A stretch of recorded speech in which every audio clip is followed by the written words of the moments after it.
Let's go. E-Tron, Affinity, E-Hawk. And for those of you wondering out there, yes, Patrick is really rooting for the Padres this evening. Oh, yeah. Let's get a road sweep. A Mox Opal. A Vault Scourge, a Memnites. Eric gets it. Another Vault Scourge. This is the format I know. See, 5 permanents on turn 1. That's what it's all about. Now, are any of those particularly good? Not really. We'll find out next turn. But we'll see what next turn looks like. Yeah. That's for sure.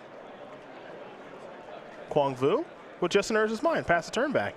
So E-Hawk Scott, maybe land plus plating. Game over. Not just a very innocent attack for 3. Always the best feeling when you're playing against Affinity. They don't just follow up with a land plus a plating. Could still be a Ravager. And no follow-up 2-drop, no Overseer, no Ravager, no plating at all? Well, something's going on here, right? Because he would have fired up the Nexus if... There's a Walking Ballista for 1. Trouble for Affinity. It's difficult. It's just a G-Blast. Yes. Upstairs. Yes. For 4. Let's keep this show rolling. Yep. I mean, if Vu can't assemble Tron next turn, this play is, I think, pretty solid. Ooh, Welding Jar's nice. From Hawkins. It is risky if Vu can get to 7 mana and then start gunning everything down, then that Galvanic Blast looks pretty bad, but it might be hard for Hawkins to win anyway if he uses the Galvanic Blast on the Walking Ballista, loses a Vault Scourge. He just might not have enough pressure. Vu down to 10. I just love a burn spell someone's head right now. Yeah. Especially in the face of a creature that matters. Yeah. Just bang. That's what this is about. Vu really needs to have Tron this turn. It's pretty important. That's another Urza's Mind. That ain't it. Whew. Whew. That's a tough Walking Ballista. Just an attack for 1, no follow-up? G-Blast your face again? Put you to 6? I think Eric has a lot of G-Blast this game. Yeah, his line of play suggests that's the case. All right, attack you. Another G-Blast, nuggle you. Hell yeah, again. That's a really skillful game there by Eric Hawkins. That was great. He's going to win game number 1. He gets it. Yeah. He gets it. This is... Didn't need any of his good 2-man artifacts that game. Couple dummies, 3 Galvanic Blasts, see you later. I use that. I will use that game as a reference point for why my position is it's not the worst thing for Wizards to try to encourage people to play with some 4-mana spells in this format. It is not an easy thing to do. No, it's actually very hard to do. It's very, very difficult to do. And we'll talk more about that when we come back from this very quick commercial break.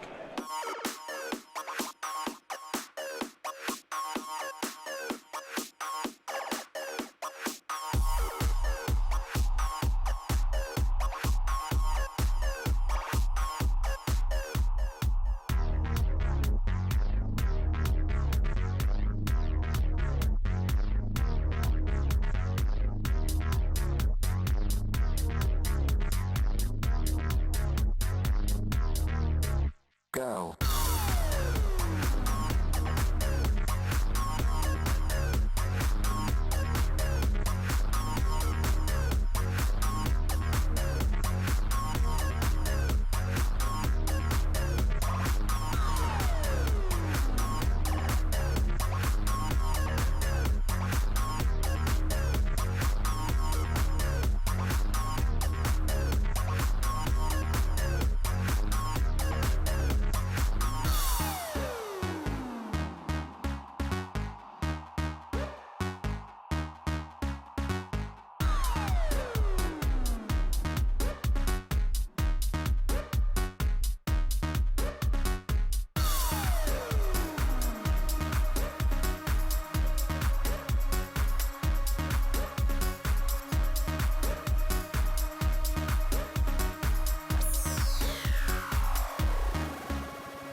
We are back. Cedric Phillips, Patrick Sullivan here in the booth. SCG Milwaukee, hashtag SCGMKE. As we're watching Quang Vu and Eric Hawkins do battle. Hawkins with a very interesting game one.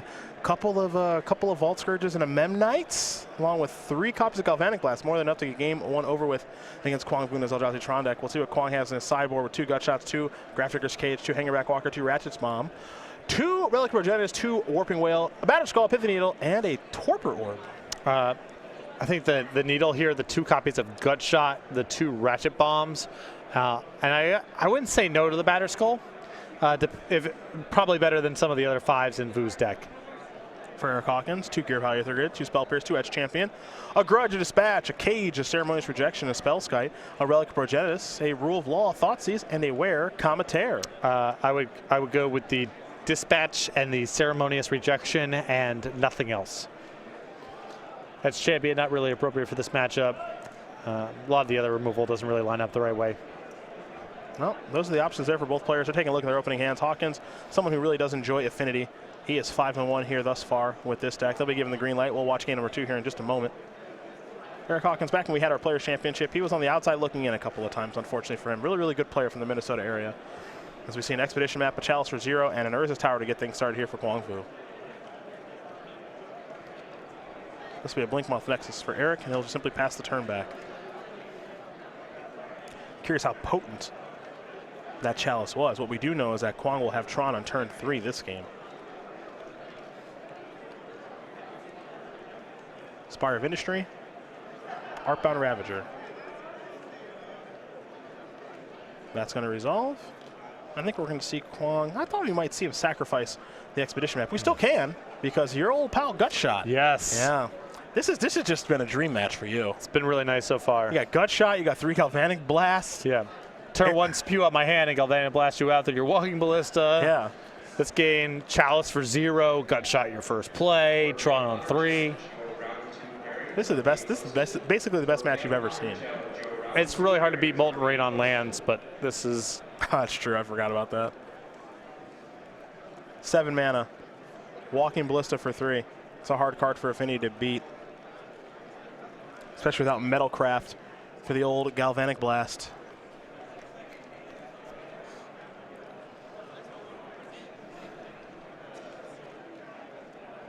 Another copy of Spire of Industry here for Eric. This start a lot different than the last game.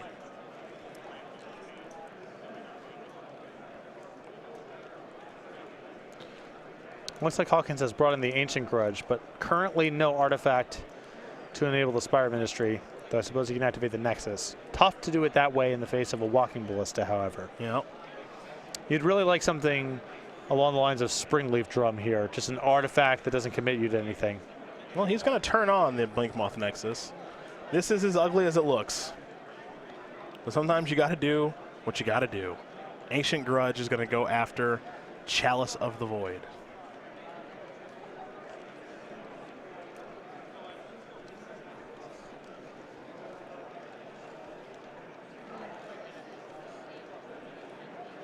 Michael Pekaz to the stage, please. Michael Pekaz to the stage. There's a Mox. Now we get to unlock some of these 0 mana spells. Ornithopter. So that Chalice for 0 looked like it was pretty good. It was actually really good. There's a Mem Knight too. Now Hawkins can flash back the Grudge. Vu in a position only to kill 1 of the 2 creatures. Yep, and he'll flash back. Gonna go after Walking Ballista with that Grudge. And he'll take down Mem Knight. I'm curious which creature you're supposed to kill there, because Ornithopter having flying definitely matters in this matchup. Yeah. Mem Knight can get checked by a lot of different things. Yeah, particularly with Matter Reshaper. I think in Vu's hand I would have preferred Ornithopter going down. There is Matter Reshaper. Not like Hawkins would have had good attacks on the ground, even with a cranial plating.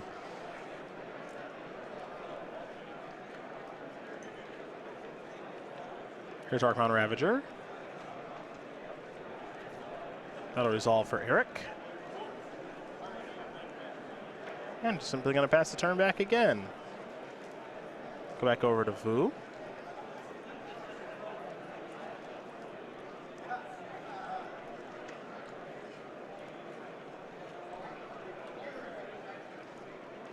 That'll be an Eldrazi Temple.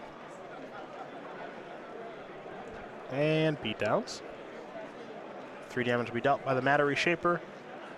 And Vu doesn't have much going on, so we'll head back over to Eric Hawkins.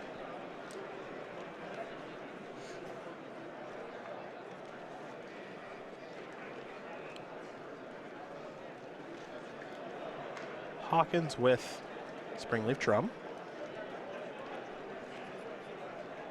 Using a Mox Opal to cast that one. Maybe a response here. It'll be Dismember, targeting Arcbound Ravager in response to the drum. So Quang will have to take 4 just to cast a Dismember. Gonna fall down to 14. We'll see how Hawkins responds if he does at all.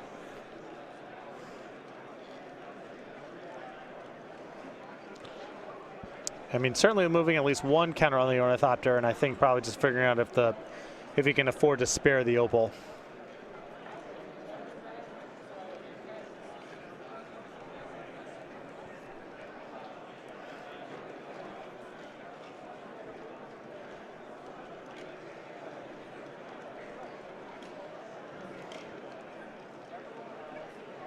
Decisions. Going to eat the Mox.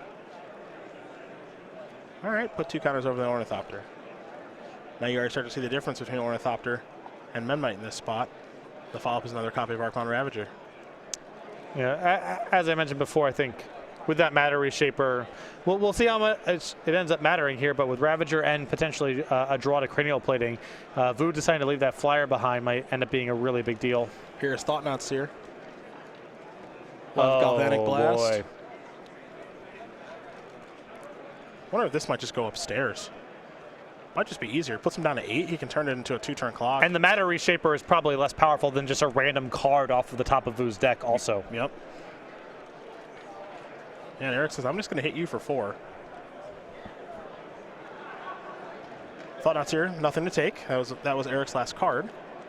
Matter Reshaper is going to come across here for 3. Hawkins is going to fall down to 12. Well, I'm curious to see if we're going to see Eric make a move here. Eric will draw.